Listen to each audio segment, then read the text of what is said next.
Good morning and welcome to another episode of Raise the Bar. I'm your host, Troy Haines, and this is the Sky High and Fly Jump Lab podcast.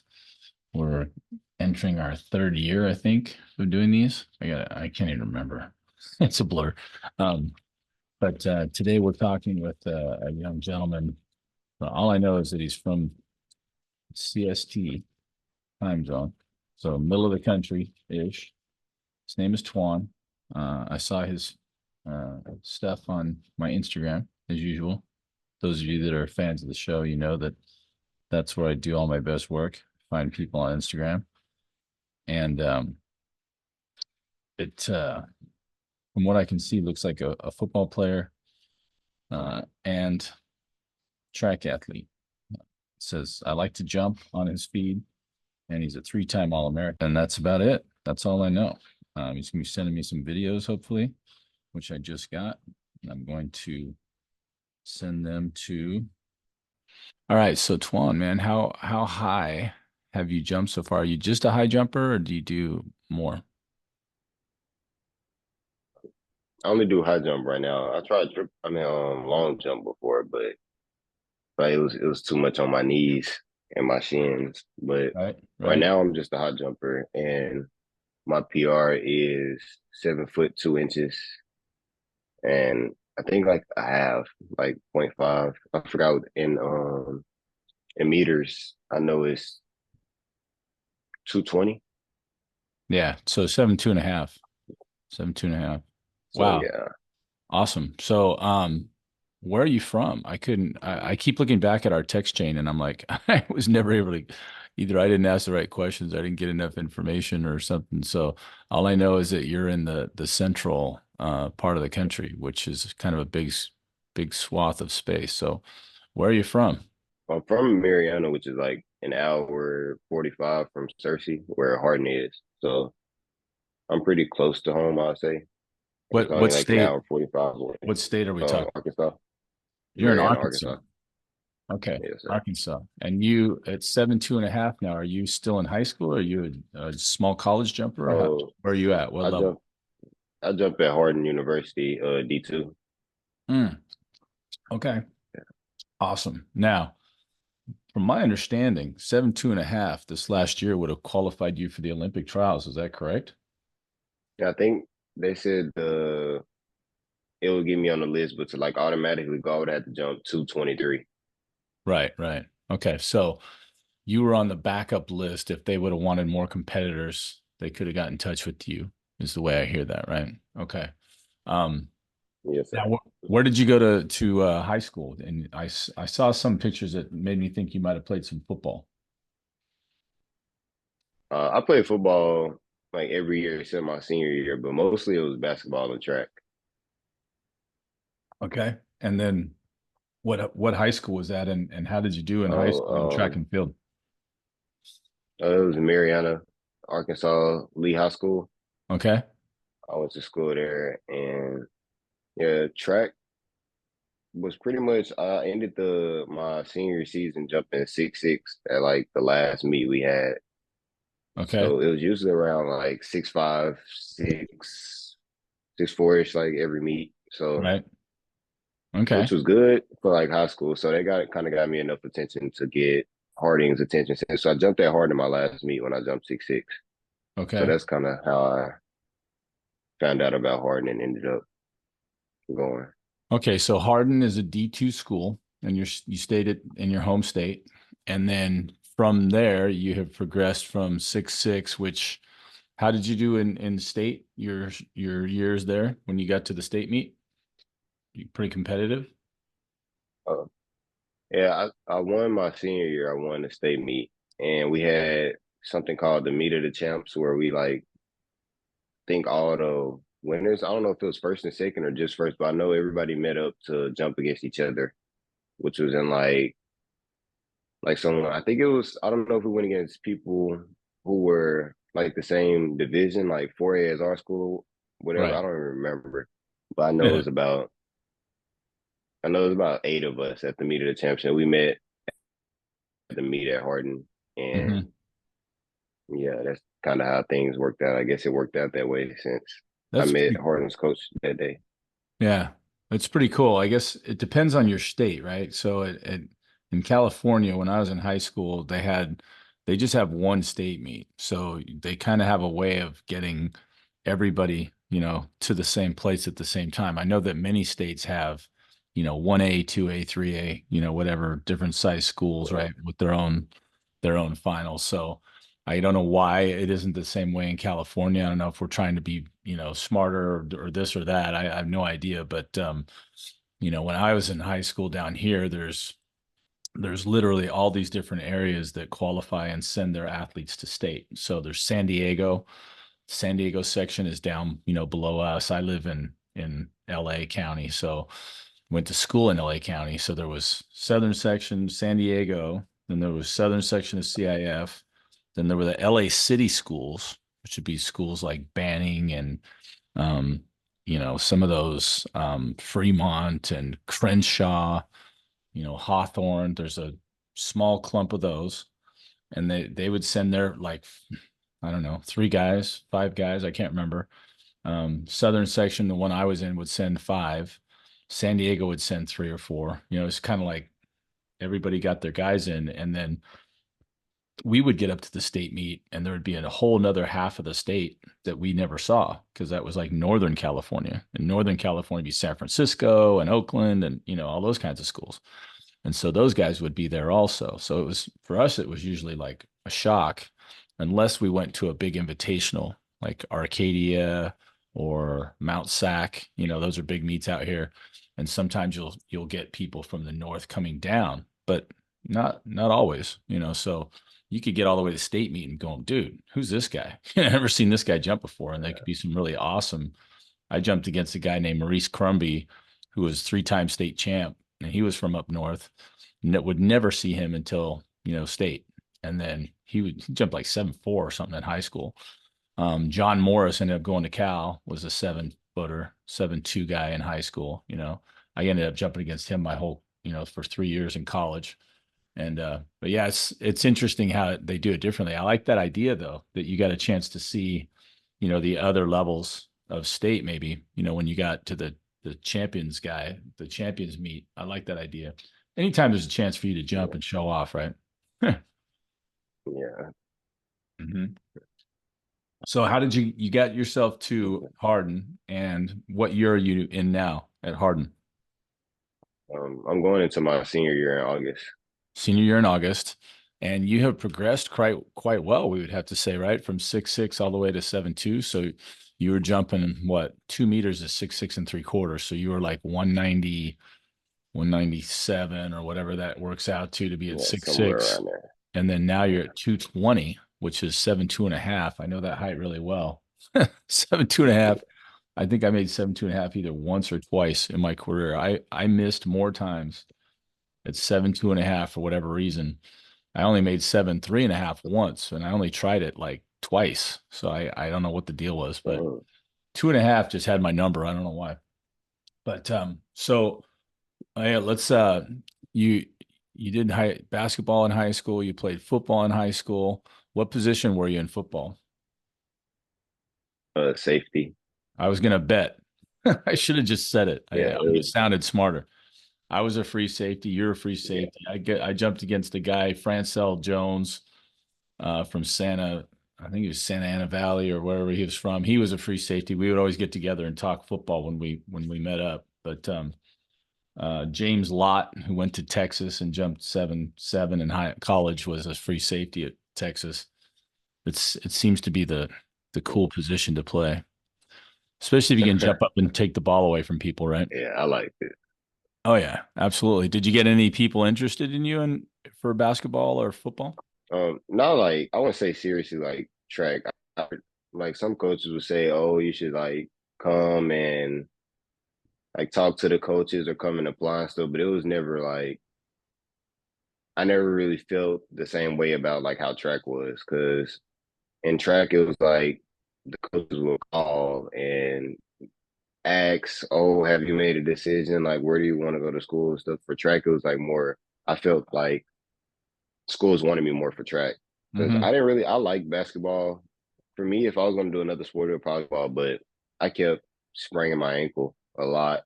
Hmm. So it was like it was getting tiring. And track, I was less likely to get injured in track. It was always like knees or shins, but I was like I'll Right. probably last longer doing track anyways. Yeah. Yeah. So that's kind of how I made my decision with that.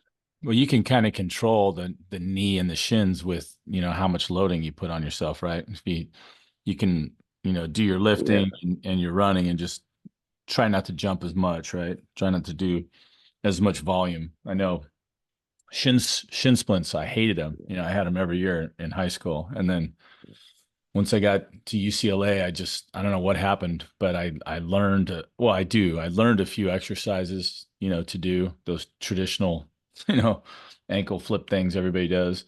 For me, hanging putting my heel on something and hanging a weight down and then, flapping my foot up and down, strengthening up that one muscle. That was pretty much it. After that, all my chronic injuries were shin splints. And then my senior year, I just overtrained a little bit and got a touch of patellar tendonitis. And that was just heavy Uh, duty plyos. I did so many plyos, but that was 1986 and they had kind of just started becoming real popular. And so the training coach and I were like, hey, we got to start loading up on these. These are great. And it was just like that whole American mindset, like if a little bit is good, then a lot is better. And then, of course, right at the end of the yeah, season, right when I needed to be jumping really well, my knees just started killing me out of almost nowhere. It was like all of a sudden my body said, you know what? That's it. I was like, I guess I better shut that down. It yeah. was really, Did really bad timing on that one. But Did what you was ever that? do something to get rid of your patellar tendonitis? Yeah, the patellar tendonitis is anytime you've got an inflammation kind of injury, you know, um, there's a guy that I listened to on the internet out here. I did a podcast with him earlier. His name's Brad Kearns, who's a former, world-class triathlete, and he's always talking about your body's autoimmune response to stress. And stress is you working out and training and competing and all the things that we do pretty much on a normal basis puts our body into, kind of a stress recovery mode Yeah, where it has to do something about what you did to it. Because basically, the workout that we do beats us up a little bit. So your body goes into healing, which is why it's so important for young athletes like yourself to get sleep, right? To get to bed a decent hour, get at least 8 hours minimum, because your body's trying to remodel itself after all the stuff that you do to it, right? So, and a lot of working out and everything is kind of the same thing. It's kind of this beating up process that we just continue to do to ourselves over and over. So if you don't give yourself enough time to recover, then it's hard to recover and then you just do more damage. So those kinds of injuries, the shin splints and the tendonitis and even shin splints that lead to stress fractures, right? That whole continuum of injury is what they call a chronic injury. It's not like you rolling your ankle or breaking your leg, like that's a one time, usually, bam, you did one yeah, thing and you're in the wrong position and something blew up. Whereas the other one is just kind of like wear and yeah, tear. So the wear and tear stuff, the only thing you can really do is stop doing it and take rest, take the time off, ice, do your exercises, go in and see the PT guys, and kind of get back on track. But it's 9 times out of 10, it's just rest, to recover. So my knees don't bug me anymore, but I don't train. I'm 60. So I was, back in the day, I remember we were just really dumb. Twan, I was dumb. I would just jump all day long. And in high school, I remember it was worse because my head coach, the track coach that we had was a football coach and great guy. We had 5 years in a row at Millikan High School with 6'8" or better, and four of those were 6'10" or better. Same guys, and all different. Basically four different athletes, and so he had to be doing something right. But at the same time, we would jump on Monday, we would jump on Tuesday, Wednesday we wouldn't jump because Thursday was meet day. Friday you may or may not jump depending on how you felt, and Saturday would be an invitational, right? We jumped all the time. It was stupid. damn, So I think I took years and years off my legs before I knew what I was doing, you know. Mm. So tell us a little bit about you now, what your goals and everything. what are you looking at this your senior year coming up? How high do you think you can get? And what is it that you're trying to get better at to jump even higher?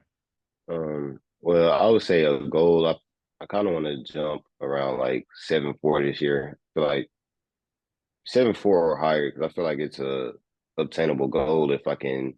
My main goal is to make sure my approach and my takeoff is where it needs to be because sometimes taking off in a bad position and all that kind of makes like my knees and ankles and everything. I kind of feel the impact more when I jump from a wrong position. So I've been trying to Hmm. focus on being in the right position to so my jump is better, but also just to like minimize the impact on my body so I could be in like a proper position Yeah. to take off. Just basically make it easier on my body. So that's one of my main goals. And another goal is not staring at the bar when I jump. I don't know why I do it for some reason, but Right.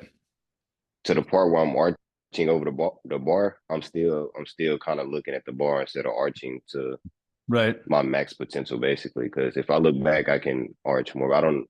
That's something else I want to fix. Yeah. I feel like it Okay. needs to be fixed. If I want to jump like 7'4" and 7'5" Absolutely. ish, I have to fix those. Like, Yeah. Yeah. Well, man, there's a whole list of things I go through with the jumpers that I train. 'Cause I usually tell them, hey, I really don't. There are some jumpers that have terrible layout positions or whatever. But for the most part, I'll show people, I'll break down their video and we might see it on yours. I'll go, look, this position that you're in right here is a good position. Your hips are up, you're kind of folded into a little pretzel shape here. It's all wonderful. Problem usually for me is where are you when you're in that position, right? If you just come off the ground and you start to go into that position, it's just too early. And once people go into that position too early, you always hear people going, "Oh, if I could have just held it longer." I'm like, well, if you don't want to hold it that long, don't start so early. Wait until you go up and hit your peak height before you engage your layout. And it's easier said than done. But, for the most part, I see people that are what I call this high C position. They're like this. I go, this position is wonderful, but it needs to be here. I call it the slinky position. I go, you need to be in perfect little slinky, that little game that you play when the thing walks down the stairs. Your head is on one end, your foot is on the other, and you're in this nice rainbow arc. I'm like, that is the position you want to be in, where your head and your feet are both on the same level. If your head's way up above your feet, you're in that position too early. And it is easier said than done fixing, but like you said, the eyes on the bar thing is another one. I had my last coach, Alan Hankel, who worked with Doug Nordquist, a great American high jumper, jumped 236 back in his day. One of the things he was trying to fix me on, and I was 28 years old now, right? I'd been jumping since I was 12. And he was telling me the same thing as you, Twan. He's like, hey, when you're coming around the curve, you're looking right at the bar. And as soon as your head comes, if you're tilted this way, as soon as your head comes up and you start to look at the bar, then you're starting to come out of your curve. So he was trying to get me to where I would jump and look at the far standard, and use that as a vertical reference so that you could go up and your knee drive turns you. And if you do that all right, you might not even see the bar anymore, because you're kind of facing away from it. Like you said, you go into your arch, see the sky or you see the backdrop behind you or whatever. If you're fortunate enough to see your own feet or something, you're super flexible, then you can do that. But yeah, you mentioned a couple things in a row there, pretty high level things. I really struggle with that. Like I said, at age 28, it was hard for me to make that fix. I didn't even realize what I'd been looking at since I was 12. I was like, I just do what I do. But yeah, that was a hard change. But I've been trying to do that with some of my athletes. So, well, hey, let's take a look at some of your videos here. Show everybody Twan in action. So let me see. I'm going to share a screen with you. I'm going to go to desktop. I'm going to share. There we go. I got Twan. This is the first one you sent me. See if I can make it any bigger. I have no idea how this works on my computer. No, it's going to be that size. Okay. And can you see this? Can you guys see you? I can see it. All I can right. So see it. here we're coming. A little bit of a foot scrape. Man, you go up. I tell you, you don't mess around. Okay. So I see a jog in start. I call that a European run in, right? Most Americans, power jumpers, like to stand there. and do their thing. So you're moving into it, and we start there, right? 1, 2, 3, 4, 5. 1, 2, 3, 4, 5. What I would say pretty standard 5-step straight, 5-step curve, right? Pretty nice cycling. I'm looking at your backs of your feet are coming close to your butt. Pretty good, especially once you get on the curve. You look like you're pretty even with the standard, maybe slightly behind it. I see a tremendous lean back angle right here. I like that a lot. I'm gonna pause that and show that.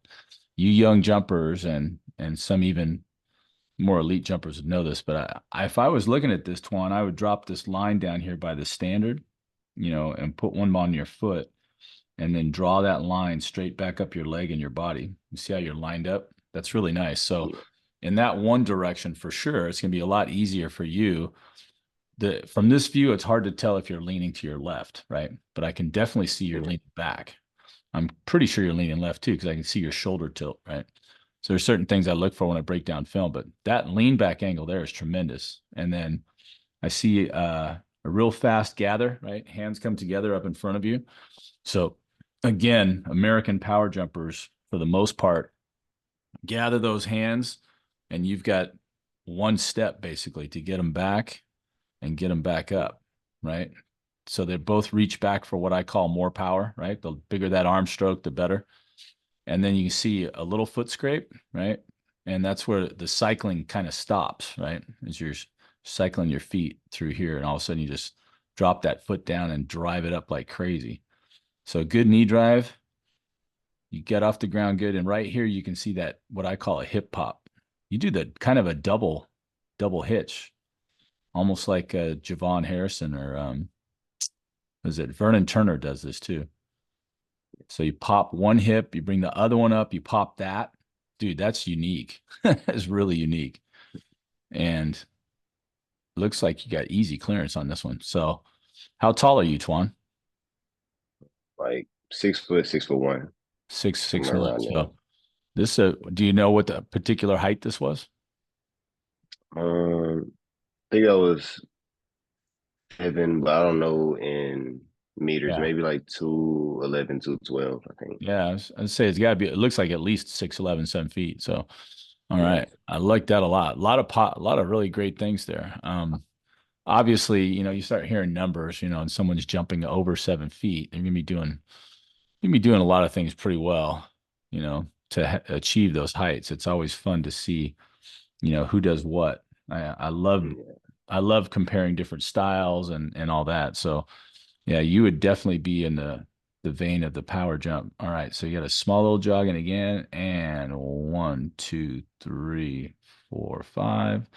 1, 2, 3. Great back cycling through there. There's the foot scrape. Oh yeah, look at that lean back. So you got a long, fast step. Both arms go back. Bam. Hands. Oh, dude, look at that. That's another thing I'm preaching all the time. I don't know if it's what I call a pet peeve or whatever, but when I get my jumpers bring their hands up like this, and you can see around my head right now, it looks like there's a tiny little box, right? With my forearms and my arms. Looks like there's a little square above my head. I'm like, look, if you can only get your arms to here, it's going to be a short, quick stroke. If you watch volleyball players, watch basketball players, when you jump up and go for high, or somebody's trying to touch as high as you can on the backboard or whatever, what do? You don't bring your arms to here, right? You drive them all the way up here. It's a big change in your center of mass. Your hands go up here. God, there's a young kid now. I've been working with his dad, doing some video help for him, but they're doing tons of work. And Jordan Randall, and he's jumped 7 feet and a quarter this year. He's 5'7". So when he comes off the ground, dude, he puts his arms up like you would not believe. Like there is no box. He's completely like signaling touchdown. A lot like here, your diamond, if we're gonna call it that, is a lot thinner than mine because your arms are up, right? And then boom, there's the reach for the heel. I really like that. Look at those hips, dude. You are getting some major elevation out of your hips. And you don't ride this knee that long at all. Right? I would call this a conundrum for me because I usually preach your drive knee, your left knee as it came up. almost as soon as you were off the ground, you pop that hip down, right? And then here comes your backside leg, which a lot of people never do anything with. So it almost looks like you're gonna double knee drive, right? You drove one knee, then here comes the other one. This is really different. Man, you got a very unique style. And then there's the reach for the heel right there. I love that position. So right here, there we're talking about it. Here, you're in your perfect high position. Your head is lower than your feet or close, same level, right? And then of course you just don't get stuck. You're gonna flip. You almost land on your head. Okay, so you're tremendous. And then you got that little backside flip like Dontavius too. That's starting to become more and more in vogue. I'm always interested because your head is even over here on the left. I always thought if you start to do that backward spin that you had to kind of look back to your left, but it looks to me like you're still looking to your right here. Yeah. I'm not sure how you get that kind of spin. Wow. I'm blown away. I think well, as I'm looking at your stuff, the only thing I could think of for you jumping 7'4", aside from, I mean, great gather, double arm power up the wazoo, really nice. I would say maybe try to ride your drive knee a little longer. It's hard for me to tell because your style is just so different. Um, I would try to eliminate the foot drag, but I know for some guys that's almost impossible. The only way to do that is to really work on your cycling all the way through, and if you're not used to loading that drive knee that way, the last thing you want to do is not drive your knee. So, if it gets you to a place where you try cycling it and you can't do it, it's like, okay, yeah, ditch that. And then, yeah, this is unique. I don't even know how you would teach this to anybody else. That's the double hitch. You do it a lot like you've seen Javon Harrison, I'm sure. His is kind of like Yeah. yours. He would bring the one knee up and then bring the other knee up to it and then pop both hips sometimes. But he's almost the interesting thing when I watch Javon is no jump ever looks the same. Like it's hard for me to pick out his style because I can't say this is what he does every time. He does something similar-ish every time, but it looks different, almost like a long jumper, high jumper, which he is.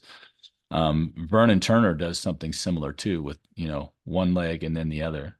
So you can see, I could see you doing long jump also. Wow, this is some really great stuff, Twan. I'm excited to watch this. Okay, and this is the last one, I think. Let's break that one down. All right.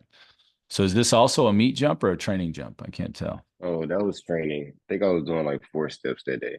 Yeah, yeah. This looks like we're just starting at the curve. You got a cone on the ground, which is usually a sign that we're not competing. All right, we're just going to do it that way. It's quieter. So standing and only four. Yep. 1, 2, 3, 4. Boom. There's that drive leg scrapping on the ground.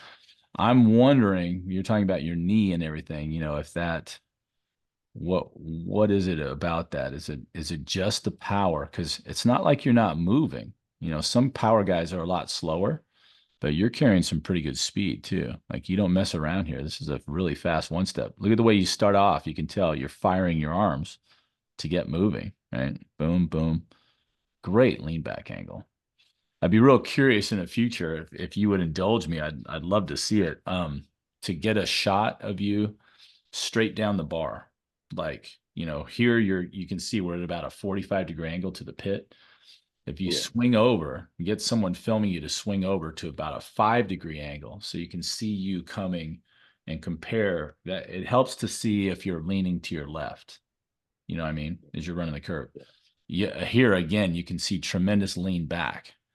This angle here, running straight back up your body, is really good. And the only thing I preach to my kids, I go, you watch these people, international jumpers, and you're bordering in here on higher class, NC2A, Division Two, Division One. Obviously, I mean, if you've got an Olympic trial height, you're jumping well. You're jumping 7'4", 7'5". You're getting competitive, at the top of your, whichever league you're in, right? And then, Yeah. if you could jump 7'5" or 7'6", you're borderline international now. You're starting to get to a place where 7'6" and 7'7" really means something, right? So this right here, I would try to get your upper body lined up with that leg a little bit more, which is really tough because you're really back. It's very good. Let me see about the last two things here. Notice right here at heel strike, the heel toe here. Everybody's got to do that. Every jumper will hit on heel. I haven't seen anybody jump off their toes, Right here on your second to last step, if you can see that, it's kind of flat. I would love to see that get another heel toe in there. And that'll help you lean back even more. But who am I to talk? Look at that. I never had anything like that position, dude. It's amazing. This one's a little bit different here. You can see you're not maybe reaching for your heel as much as you could see on that one. I like that the reach for the heel. Who else do I see doing that a lot?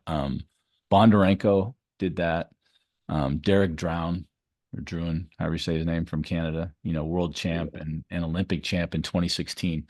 They would go towards that, but they're kind of like single armors.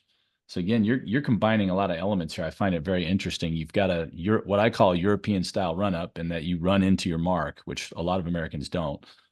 And it's not purely American, but I grew up, watching everybody, and most of us would just stand there and start running. So the idea of jogging into the approach was like, wow, hey, that's different, and you see it in action. But a lot of times it's the single armors, right? Because they're faster. So they get moving and they start chopping their feet. But now you see Barshim does it. He's a double armor. So, everybody's got a different mix of styles, which is the most interesting thing to me. You watch the Olympics on TV, and if you listen to the commentators, they don't know what they're talking about because they're, unless they get Dwight Stones doing it, they got somebody talking that doesn't know anything about it. Oh yeah, that's a beautiful approach. I'm like, yeah, whatever. So, but when you're seeing here, you've got the double arm American thing going, but you run into your start, very unique. This is not like any of the other ones here. You can see again what I would be battling you as your coach. Like, all right, I want to do two things. I want to get you farther away from the bar, right? As the bar goes up. Now, it's a tough sell because, man, you hit vertical like nobody's business. Now, here you can see a little bit of a wash through, right? Your upper body. Part of that is because the bar is low. You probably know you can get away with it. And then, the other thing about being real close to the bars, it'll force you to go up. Because if you go into it, you're dead, especially when you're right next to it, right? I don't know. If you've studied Barshim. You see how far out he is when he takes off? yeah, It's just he yeah, it's like a mile and a half out floats. there, right? So, but he's so light. Man, it's so hard to say. You're 6'1" or 6'2". What do you weigh? Like 165 or something, or Yeah, I 170 think maybe? that's like perfect. Like 165, Yeah, 166. that'd be my guess. You can tell I do this for a living, right? So the strength to weight ratios has a lot to do with it. I mean, Barshim has the perfect cadaver build. He is so skinny. It's six Yeah, four. He doesn't look like he can't weigh more than 140 pounds. So it's easier to get air. I always tell my kids and jumpers, I go, why do you think God made birds with hollow bones? It's lighter is better. I don't care what anybody says. If you're going super fast and you keep slamming that foot in the ground, as you're gonna. It takes a lot of energy and a lot of pop. What's different here is that you only pop the one hip. Like that other jump we saw, you brought the other knee up, and then it's almost like as it gets higher yeah. and higher, you go for two hip punches instead Yeah, of one, right? I was trying to work on it in practice. Like I think the jump I took before this one, I did Uh-huh. it. It was kind of like I was trying to realize what's making me do it basically. Mm-hmm. And for this jump, I don't know in my head whether I kick once or twice. I don't know. It's kind of like random. Like I don't plan on doing it. So I was Yeah. trying to just work on it at practice. So I was like, let me see which Mm-hmm. one feels better, which one feels more comfortable, and go back and forth. And whichever one, like after the last jump, I think I told myself my goal would be just to hold my leg longer. But when I went to look at this video, in my head, I held my like right leg way longer. And but in this video, it looks like it drops automatically. Yeah. Like it dropped right off the ground. So it's just like Right. it's just practice at the end of the Yeah. day. But I like how the jump turned out. I got like a good position where I wasn't looking at the bar, which was important to me too. Like Yeah. Yeah. by the time I'm marching, I'm not really staring at the bar. I'm Right. kind of a little better. So Yeah, I like I said, there's so many things I like about what you're doing here. The knee drive is great. The arms, you get a lot out of your arms. There's a lot of jumpers that I don't think utilize their arms as much as they should or could. And Yeah, I say once you're up here, and once that toe comes off the ground, now your body's really long. It's as long as it can get because you're reaching up as high as you can over your head. Now it's going to be a detriment to you spinning, right? You want to get into that position you're in there. You're all bent in half. Other people watch that and that's the one thing people that don't know anything about the high jump, they'll recognize this position. And so it's like, how do I spin faster? Well, you get into that position. So the quicker you can get those arms down, either but a lot of guys pop both hands down to their hips, right? yeah, You got your backside arm, you can see it. What I call your backside arm is the one behind you. Your right arm is closer to the bar and your left arm is farther away when you start until you turn sideways and then it all kind of evens out, right? But at foot plant, that arm's farther away and almost everybody just drops that arm. So you can see it goes up and then you swing it down to your hip, which basically gets you back to shorter, right? So you've gone from here and now that arm comes back. So you're back to 6'1". But you see the other hand, you reach towards your heel a little bit and that just kind of connects that loop and then you spin. So again, you get tremendous rotation out of that. And again, there's the where you're still up, hips are up, right? Your knees are up and your head's lower than your feet. So whenever you're doing that and you're getting that rotation where you're landing, say I could show you videos. I messed up my neck one time because I went up. I didn't used to rotate that well. I was either too late or whatever. And I would go up and there's a couple times when I was coming down, I'd be coming straight down. And I don't know what happened with those, but it was always when it was bad pits. Like here, I can see you got brand new kind of springy, bouncy pits, right? So when you hit, you kind of bounce out of there. When you get an old, saggy, used pits that don't have any bounce to them anymore, and you're coming straight down. I came down and basically loaded my neck wrong and like got a stinger like you would in football. And I keep looking at this like I'm so envious when I see people that rotate the way you do. You, Dontavius, Barshim, Druin, all these guys that spin and land on that shoulder. I'm like, my shoulder. I'm not going to get a stinger doing that. I'm just going to, and then you bounce right out of that. That's easy. Tremendous stuff, Twan. This is just awesome. Yeah, I used to. You're one of those guys that makes me eat my words. Like I'm like, okay, if you're going to be a successful high jumper, you need to ride that knee drive, right? Leave that knee up and leave it up and ride it all the way up to the bar, and then do all the other stuff that you do, which is fantastic. And then you'll be great. And it's like you're just like, nah, I'll just pop that hip now, thanks. I'll bring that other knee up and then I'll pop that if I have to. So yeah. I've been trying to experiment and like I feel like small things are important in high jump. So I try to like take certain things if I see somebody else do it and try to see how it works for me basically. yeah, yeah. So Oh, you're preaching to the choir there, man. The name of my site now is Barbara. We changed it from Sky High and Fly Jump lab Camps to Lab.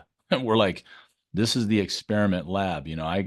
I get kids in there all the time. I decided, geez, just last year or so to let me see if I can get this. Where are you? Stop share. Oh, wait a minute. I lost you for a second. Hold on. Me and my computer. Come on, you POS. Okay, what is going on? You went up here somewhere. Spotlight. So there it is. There's you. Okay. How do I get that back? There's the stop share. Ah, okay. um, yeah, the whole idea of experimenting. When I tell the young kids, I go, look, number one, how do you get better at stuff? When I was in high school, we didn't get to see stuff. You guys have an unbelievable advantage, I think, in that you've got Instagram, you've got YouTube, you've got all this stuff. You've got now you might not be able to see any really good jumps from the 84 Olympics or 80 or something like that, but you can find some films, right? Where you watch stuff and you go, hey, look at this. You start watching the old videos of guys jumping up doing the straddle jump, right? And you're doing this, oh, yeah. guys, they used to do scissor kicks into the sand, because nobody was going to land on their head because they used to jump into a sand pit. So, Yeah. you see techniques change, but you see things that work. I mean, there were guys that did the old straddle jump that jumped 7'8", and you're like, 7'8", man, how do you do that doing that kind of technique, right? But the thing that I've noticed is, I was a visual learner. So I would do the same thing as you. When I'm watching my competitors, who else are you going to watch? We didn't get video, geez, till I was a junior in high school. We started seeing videotapes. This is 1981. Okay. So these big camcorders, you had to carry this camera around. It was about a 50-pound camera. Now it's the size of your phone, right? So those aren't that heavy. These things were monstrous. So you'd have to video everything, and you're watching videotape, which was grainy. You play it back in slow motion, you can't see very well. It's pretty crappy. So you guys have this advantage you're seeing, but I could see and watch, and I would watch the guys obviously as good as I was or better, and you'd be like, oh man, that guy's got a great layout, or look at that knee drive, right? You start to pick things out because you watch it all the time. If I saw someone who was crappy, comes up and does something, I'd be like, ooh, and I would turn my head. I was like, oh, I can't watch that guy anymore. You know what I mean? I don't know if you do that, but I'd be like, I don't even want that to touch my jumping. I don't want to see any of that. But if I Yeah. saw, I got a chance to jump against Mike Powell in high school and in college, but he was a 7-footer in high school, played basketball before he broke the world record in the long jump.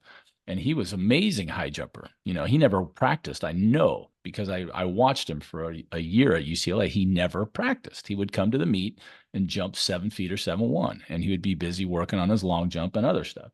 He's just unbelievably talented. So you'd watch him and go, wow, look at that knee drive or whatever.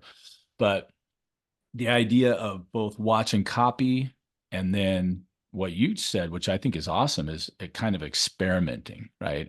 I'm trying things out. I'm going to see what this guy does that I like and see if I can do it. If it has a positive effect, great. If it's something that I can do, great. I mean, sometimes you try something new and your body rebels, right? You're like, hey, I need to try to put this in there. And I think your brain gets trained into particular sequences for sure, especially in something like the high jump where there's kind of a beginning, a middle, and an end, right? Your body Yeah. learns how to do what you're doing. You run, you jump, you start to lean back, you pop your hip. I mean, it's very specific. And after a while, I think your brain can short circuit that and go, hey, I can memorize this whole sequence if you want. It's like, I can Yeah. just do this, and you're all of a sudden, when you say, okay, that's great. Now let's make an alteration. That's when your brain goes, no, no, no. Yeah. I created this program for you. This is a nice little shortcut. I don't want to add anything to this, so that's when it can be kind of a battle trying to pit something else Yeah. into the mix, right? So I always tell anybody too, I go, if you see someone who's really, really good at what they do, 9 times out of 10, they've put a lot of time into it. They put in a lot of reps. Like I give you this example, Twan. If you got to go to the circus, you see some guy juggling. There's this Cirque du Soleil. I went and saw it one time, and this guy's juggling 3 balls. You're like, okay, I can juggle 3 balls. I figured out how to do that. Then he puts in another ball. He's juggling 4 balls. You're like, oh, 4. I've never tried 4. I don't even know how you would do that. My brain starts to boggle immediately. I'm like, you put in another ball in? How do you do 4? Then all of a sudden there's 5. He's like this. Yeah. And I mean, he looks like he's not even looking at the balls. He's just like, da, da, da, da, and they're playing the music, da, da, da, da, and all of a sudden he starts bouncing them off the ground, off the wall, back to himself. He's doing 5. And all of a sudden there's 6 balls. And it's just this intricate pattern that all changed. And then all of a sudden there's 7. And I'm watching this going, what? How can you bounce 7 balls? And it's perfect. I mean, it literally looks like it's just unbelievably perfect. And I'm watching it, and my brain starts to unravel. I'm like, do you realize how much time went into that? You can't just do that. You know what I mean? You don't just pick up 7 balls and start doing that unless you've got some unbelievable gift, from God, straight from the heavens, or the thunderbolt saying, this is your skill. So I watch stuff like that and I start to realize, I go, man, anybody that ever makes something look easy, they have really mastered their craft. And that's a lot of time that goes into that. Unless they're just, like I said, thunderbolt gifted. And we both know that sometimes there's people like that because you ask them what they do and they don't even know, right? They just go, oh man, I just run up and jump. You're like, what? Yeah. Look at that. Look at this part right here. And they're like, they don't even know what you're talking about. They're just like, yeah, this is what I do when I jump. When I dunk, it's a little bit different, so it's pretty amazing. Yeah, Mm. All right. So we got your goal set at 7'4" ish next year, right? So up to yeah, 225, I think, is 4.5. Um, that does a lot of things for you. You can make some teams, right? Some travel teams, maybe. You're starting to nudge into an area that I was never quite able to get into, So I see your potential. I jumped what 222 once, and I think I jumped at 225 maybe 6 times in my career total. So, I get the feeling you've been doing that for a while. And man, it looks like the sky's the limit. So next year, you're talking about your goals. How are you going to get there? Let's talk a little bit about your training. You said your knees bug you from time to time. Does that affect how yeah. much you lift? Does it affect your sprinting and your plyos? How does that all work? I say mostly plyos because if my knee is already hurting, like if we had plyo jumps, of course I'm gonna go do the workout, but it affects like how powerful you can jump and really put. Because if you're doing plyometrics, like it's important to be powerful so you can get better. But I'll catch myself like, oh, my knee's kind of hurting. I can't really put as much effort as I want to put in. Yeah. So I'm gonna focus on next year, making sure I'm gonna try to be less injuries basically be my goal. Less injury prone to Yeah. a lot of things. I want my tendons and bones and everything to be able to handle the Yeah. stress that like comes with high jump. So preparation and getting prepared for the season, isometrics, all that is Hmm. kind of the main focus. And then once I get back like jumping comfortably, then it'll be more about like takeoff position. I want to experiment with like because right now I'm going with a lot of speed and power, which I know seeing myself jump, I can look and see basically why my knee is hurting. So I'm trying to maybe get my takeoff to where it's still I'm still getting the height I need, but maybe less impact from it. Like maybe getting quicker off the ground, Yeah. being Shorter taller, step, maybe or shorter. Yeah. yeah. It's, So it's with tough. Yeah. yeah, having a time, I think I got time to work on it. So that'll Absolutely. be the Yeah. main focus. Yeah. Um, well, your season ended what, just a month ago or something like that? When did you Yeah, guys end? D2 finals or when? May May 20 something. Basically Yeah. May, June. It started in So you're June. about a month and a half into recovery, right? Just chilling for a Yeah. bit.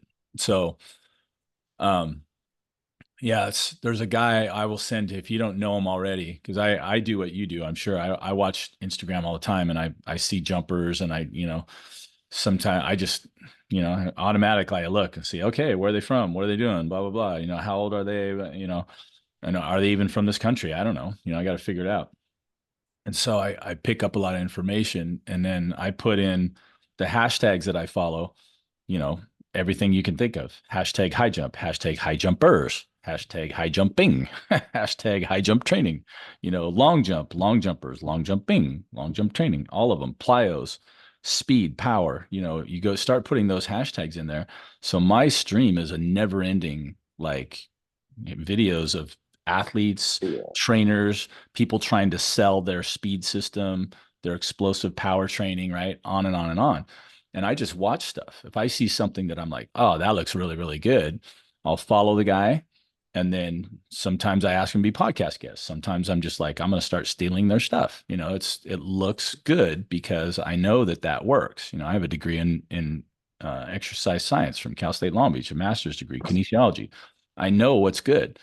So I will take things because then I don't have to create it. They've already done it for me, and I've got a working video. If I say, "Hey, we're going to do these today," I put it in my save folder on Instagram and show my athletes. We're doing this drill. It's pretty simple. And here's somebody doing it perfectly. I don't have to do it. I'm 60 years old.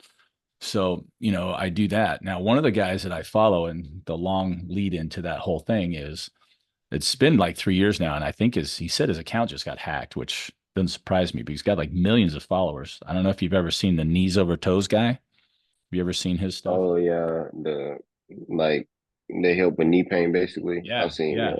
Well, he is your guy because he was in high school, I guess, was like just a random white dude basketball player with a 18-inch vertical, who blew out his ACL doing something, playing basketball. And whatever happened during his rehab, he must have found the right rehab guy, because he does that stuff where he can literally just be standing here and backward knee drop and slowly lower himself to the ground, go all the way back, come all the way up without his hands. He shows you all the ankles and the same kind of exercise I was talking about before for your lower legs, because now we're dealing with the ankle joint. When you get up to the knee joint, you still have your calves because they hook from below your feet up pop above your knees, but then you've got the big muscles, right? Your quads and your hammies and back helping with knee stability. You were talking about the isometrics that you do for that, I'm assuming for joint stability and all that. And then, but the stuff that he does for the knees, one thing, if you haven't done it yet, I highly recommend is backward walking uphill. You go backward walking uphill, start carrying dumbbells as you do. I mean, if you walk backwards uphill for like 50 yards, your quads will start singing. It's like, hey, Yeah. this is getting tiring, And then if you do those Poliquin squats, they call them, put a plate on the ground, put two plates on the ground, and just stand on there with one leg. Reach the other leg forward and do a little quarter squat and touch your heel to the ground, come back up. Tiny range of motion, right? You can put as much weight on there as you want. But when you do that, same thing, man, your quads will just start singing right away. It's a nice, safe range of motion. You don't have to go deep right away. Now, he'll show you you can incrementally get that strength where you can go all the way down, come all the way back up, which is pretty amazing. But they show him now, he's like this jumping bunny machine. He's like 36-inch, reverse tomahawks, standing, no run in, no nothing, right? Just drop down, jump up, boom. And his legs are shredded, right? They look awesome. And I'm just like, yeah, this stuff works. I've looked at it. I know the biomechanics behind it. And then, you see the evidence right in front of you. You're watching the videos going, I mean, this guy looks like, he should be out there, training now. But, 36 years old, however old he is, he's got a wife and kids, blah, blah, blah. He shows his wife doing the training while she was pregnant. It's like, I mean, they're all in on what he's doing, right? But I would definitely follow him. And, I see someone like yourself with just amazing talent, and I hate to hear that, the need, limiting you in any way. And I completely get it. I know exactly, as high jumpers, we all know, what it's like. The worst thing in the world is trying to come up and make a big jump when you know that leg is going to hurt. You either, Yeah. if it's going to hurt right then, or if it's going to hurt the next day, either way, nobody likes to be in that position.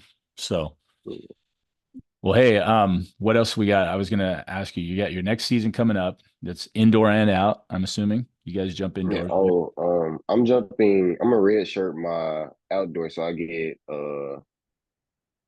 what is it called? Another year of eligibility because Yeah, I already missed one indoor, so I'm trying to basically make up or make have a whole another year for like a fifth year.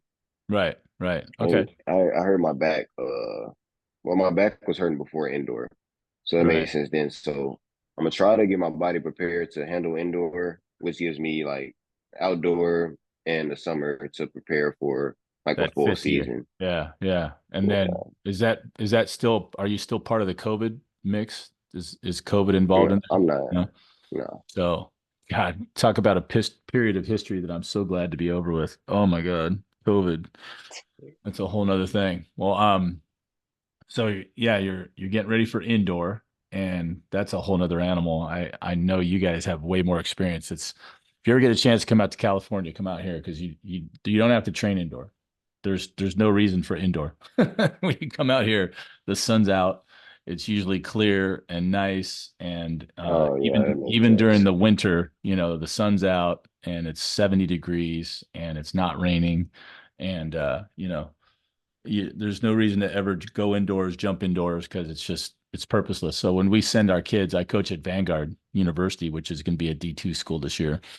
Um, so if I can get anybody to jump that high and come meet you, and I got one recruit who's I guess he's 6'4" right now. So knowing your history that you came in as a 6'6" guy and went up to 5'7" 2, I got my work cut out for me. But anyway, they go indoor. So we have these indoor quote indoor qualifiers. You know where they are? Outdoors. Yeah. That just cracks me So up. they compete. They still compete outdoors for They their do. indoor. They still compete outdoors. You have to get your mark somewhere, right? There literally are Okay. no indoor facilities. It's not like you don't want to do it because you don't have to do it. It's just like nobody's ever invented them. There's a couple places where you could compete. In high school, we had a meet called the Sunkissed Invitational, which was both high school and college and everything else. It's terrible. There's wood floors, all that stuff that you see indoors that you just can't deal with. I mean, I couldn't get off the ground. I'm running in spikes that are sinking into the wood, and it's everything's really tight. If you have never seen an indoor meet, it's like Yeah. the arena is like half the size of a regular track. So everything's crunched and there's no room. It's like claustrophobic. I don't know what it is. I hate it. I can't even tell you how much I hate it. And I went through that in high school. The 1 year I'd broken my hand playing football. I was out of shape. We jumped in December. I had no heighted. And I'm just like, that's when I first saw Maurice Crumby, that kid I was talking about before. He jumped 7'2" or something indoors. I'm just like going, oh God. And then, I think I had graduated from UCLA. And if for some reason I got a B in my bonnet, and I said, I want to try to jump indoors again. I called the meet promoter, said, "Hey Al, he knew who I was from UCLA. I said, I want to jump at your indoor meet, the LA Times indoor." He says, "Okay." I said, "What do I have to do?" He goes, "Hey, you jump 7'2" and call me back. We'll talk. So I trained myself that year, one of the only times I've ever done that. Went to an early outdoor meet at Cal State Northridge, and I jumped for the first time. I was telling you before, I think one of the first times I can ever remember, I jumped 220. So I jumped two and a half. I call him back up and he goes, "Yeah, you can come on in." I go there and it's exactly like Sunkist. It's tiny track, wood floors, the whole thing.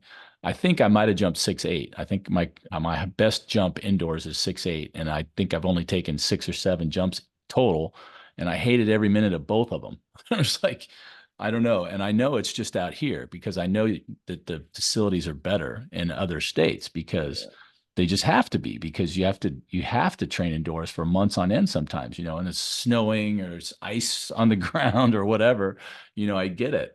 I keep wanting to create some meets out here where we jump indoor on basketball courts, in high tops, because I see that sometimes on the feed. I'm like, you guys look like you're jumping on a basketball court. It's like, yeah. I'm like, well, that would be fun. I've played basketball. I could get up in the air and dunk. It's like if you can do that, it'd be fun to have an actual pit, not have to worry about your spikes sinking into the wood, all that kind of stuff. So that's just on my dream list. Anybody out there listening, you can steal that idea, but I'm trying to put it together out here and just turn it into a big invite. But so you got your indoor season coming up. And Twan, what is your last name, Twan? After all this time, I just got Twan. Jones.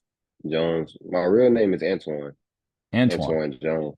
Yeah. Antwan-Jones. You're a Division II high jumper with a personal best of 220. Looked to me to be up and coming. Like at any minute, you could jump 4.5 or 5 or even higher, and you get those things figured out.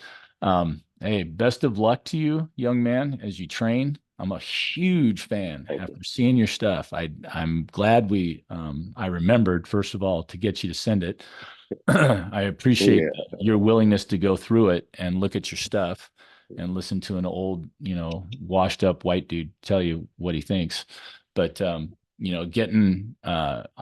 just amazed at the stuff that you're doing. Position in the air is great. There's so many things you do that I preach. I mean, you'd be like, if I was we're in the church of high jumping, man, I'd be up there going, all right, now take off, man, get those arms up. I'm just like, you're going to be my new poster child for here's how to get your arms all the way up at takeoff and still get them back to your hips. Cause if you do that, you're going to have more time. I'm telling you, everybody's in a big rush. They go to here and they pop their hands right away. I'm like, yeah, you got no ride time, you got no air.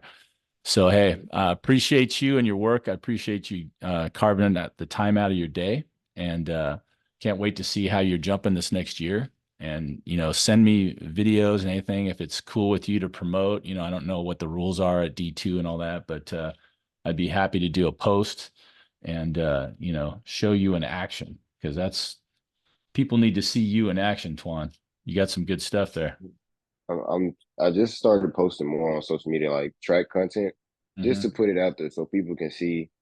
And hopefully my main goal starting was like for me, seeing other people do high jump and stuff kind of like made me want to do it. So being able to be the person, oh, someone sees and see, oh, they're doing this and kind of like motivate and inspire people was like the main thing for me. So Yeah. it Well, feels good to know people see my content and appreciate it. absolutely. And show them those jumps. That's big, but also show your training.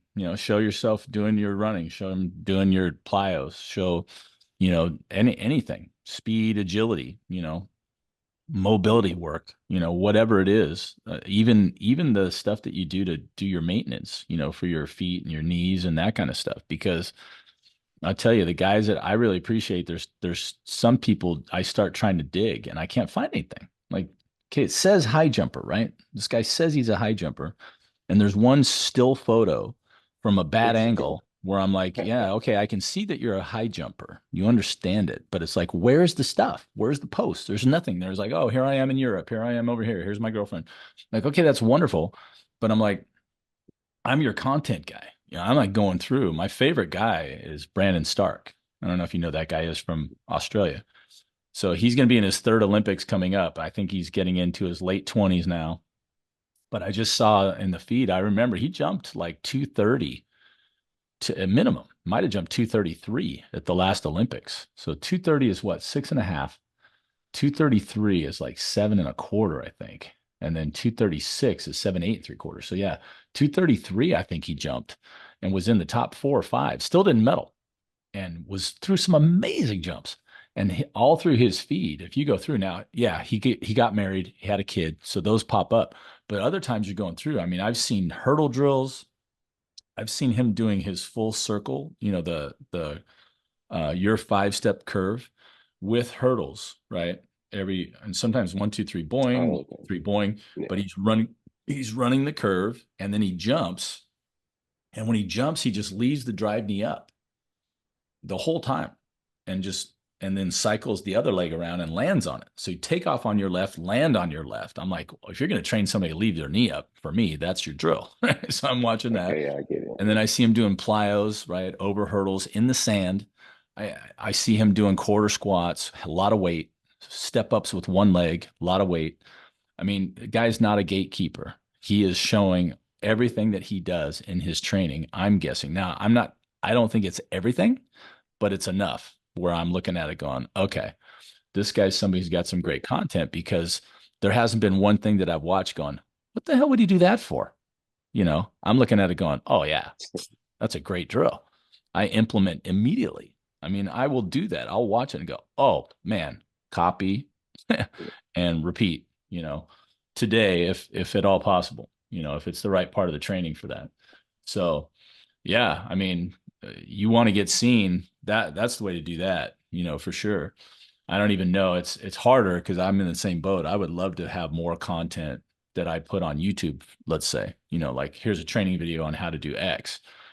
It's just hard to do that. You can film it all Yeah. yourself. I can do that, but I'm not a production company video guy. When I start putting together videos, I've just gotten to a place where I can make a decent reel on Instagram, because it's pretty simple. It's easy to put the videos in there, but as far as drawing stuff on it, that takes more work for me. If I take one of your videos and I want to analyze it and start drawing lines on it, I got a specific program for that. But now I got to do that. Then I got to put it back into another format, and people don't realize it's a lot of work, I'm a school teacher still too. So it's like during the year when I'm training, it's like I can't find the time, you still got to sleep, you still got to eat, you got to do all that other stuff. But yeah, if you could show those other things and your jumps, I think you'd be like getting up there, Dontavius land, start jumping 7.4. Dontavius just hit a new PR this year, 7.5. So, and went to the Yeah. trials. I mean, that would be, now we're talking 4 years. Yeah, I saw that though. Start thinking about your knees, right? 4 years later. So you got Yeah. 2028. Is that in your goal set? Can you think of 2028 as Yeah. an attainable goal? I think it's a lot of time for me. It's a lot of time. It kind of I get excited, but for me, it's like I'm already kind of close to being there. So it's like with about like 4 years of work. Yeah. Yeah, Awesome. I think it's very possible. Outstanding. Yeah. Well, it's one thing to get to the trials, and it's another thing to come in the top three, right? And it's another thing to have the Olympic Yeah. standard. So there's a couple other pieces in there, to become an Olympian. But, getting to the Olympic, trials level is no small feat, especially in a country this size, right? There's a lot of people to compete against. All right. Well, hey, Twan, dude, awesome stuff. Thanks so much for sharing with us. Thanks so much for taking time out of Well, your day. Thanks so much for even responding. I can't tell you how many people that I approach and say, hey, blah, blah, blah. And, crickets, nothing. It's just like, yeah, okay, I'm a leper. Sorry. yeah, I'm sorry to send you a message. So it's cool that you responded, and I'm glad we had a chance to get on here. Let's do it again. I fully reserve the right just because I want to see the amazing things that you do on a regular basis. Please yeah. continue to send your stuff, and we'll reserve the right to have you on again if you would like, and maybe we can talk. Worth. Yeah, let's do this again. Maybe I can check in, right as you start doing your training and then jumping for the indoor. We'll see how that's going, especially since you're not going to jump outdoors. Yeah, And hopefully I have a new video, a new PR to talk about. absolutely, yeah, I look forward to that. All right, Twan, thanks again, man. Thanks for joining us here on Raise the Bar. Oh And yeah. Okay. Thanks for having me. I appreciate it. oh, Appreciate dude, the it was a blast. Absolutely, we'll do it again. All of right, course. thanks, Twan. All right. Thank you. All Have right, a good day. all right, you too. Bye. Yeah. Bye. All right, and that was Twan or Antwan-Jones. He is a coming up on one of his senior years, I guess. It sounds like he's maybe his junior year indoor. He's going to take the outdoor season off and come back for a full year next year. Just got finished with a year where he jumped 7.2 at least a couple times, it looks like, and was I'm sure a major competitor. I have to look it up if I can find the results somewhere from the D2, right? NC2A Division two level. It says he's at Harden, which is in Arkansas. The videos there, Arkansas looks like a beautiful place to train. The blue skies and a beautiful track and facility. So he's looking for greater things. 2028 is coming up. He's got 4 years. His knees give him trouble from time to time. Most of you guys that are high jumpers out there know exactly what he's talking about.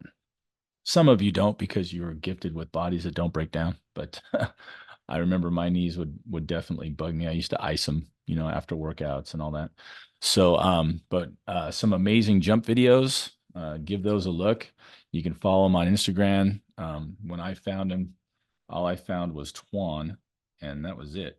I'm looking here at the feed, and his jump feats are pretty amazing. And I was just talking about Brandon Stark, and here the first thing that popped up on my feed is Brandon Stark in the middle of his layout. So here's Twan, and I'm looking at his site, and it says Twan.ray _. He's got 7,800 followers already, doing a great job. He's only following 438. Says athlete, track and field. I like to jump, 3-time All-American. So I'm assuming that when he does get to the big meets, he's performing well. You don't become an All-American unless you're in the top 8. So great kid. And we didn't ever even talk about what it is that he's training, what he's studying in college, any of those things. I'll do a better job interviewing next time. We're experiencing a little bit of a lag on his end, so I'll have to see how I can patch it together. But anyway, that was Twan Jones, Antwan, and he's gonna be a senior this next year at Harden University in Arkansas. And we thank you for spending this morning with us.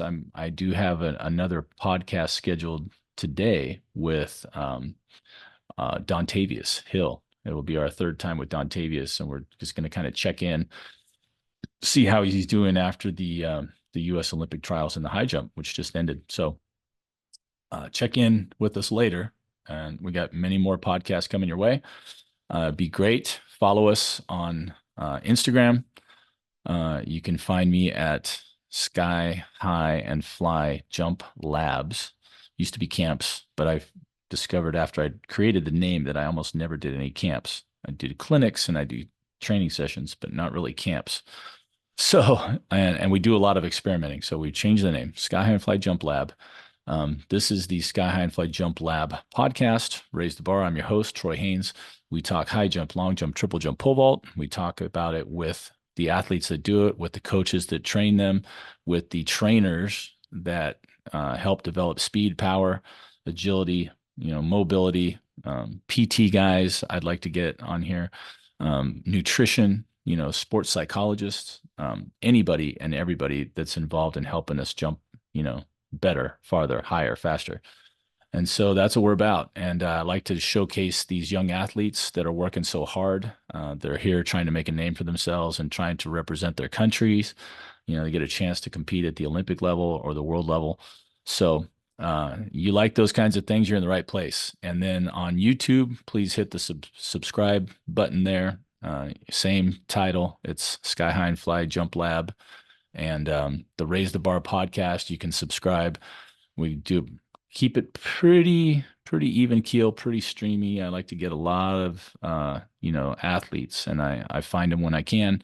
And if I can get them to jump in here, then you get to listen to them. So until next time, Troy Haines signing off.